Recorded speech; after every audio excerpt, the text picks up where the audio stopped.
There appears to me to be a great upsurge in people seeking to learn Hebrew, which is fantastic. Reading the scriptures in the Hebrew language provides many insights that translation simply cannot convey, and there is a hint in the prophecy of Zephaniah that we will all be given a clean lip in the new earth, which many interpret to be Hebrew. For then I shall turn unto the peoples a clean lip, so that they all call on the name of Yahweh to serve him with one shoulder. That's Zephaniah 3:9. Unfortunately, there is a lot of error and disinformation being spread around, and YouTube scholars abound who are compounding the problem.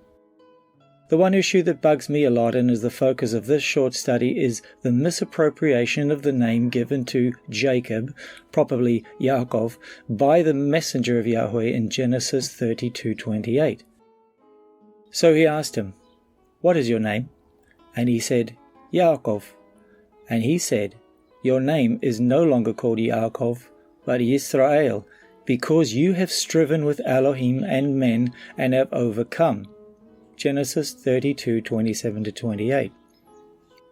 In the Hebrew Concordance, the definition of Israel is provided. It is a compound of the root words Sarah and El. Sarah has a few definitions, but the primary one is to prevail or overcome. El, of course, is someone or something that is mighty, in many cases the Almighty.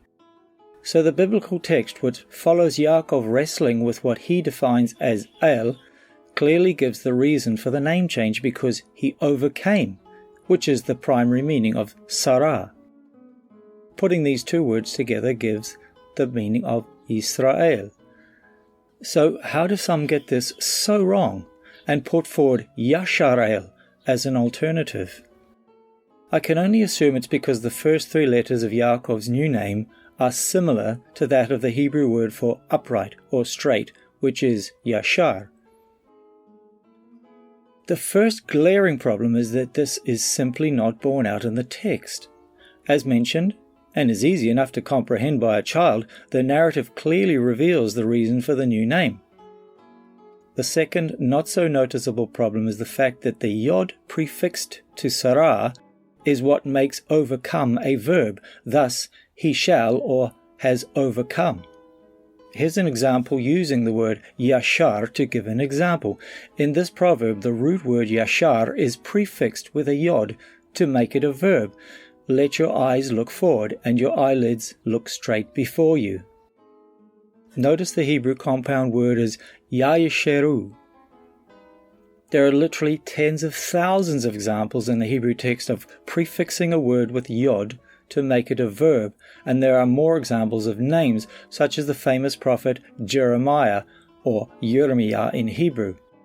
Yirmiyah is derived from the root word rum, meaning high or to rise, and of course Yah, the abbreviated form of Yahweh, with the yod prefixed to rum, making the rising a verb, giving the meaning Yah will be raised up or exalted.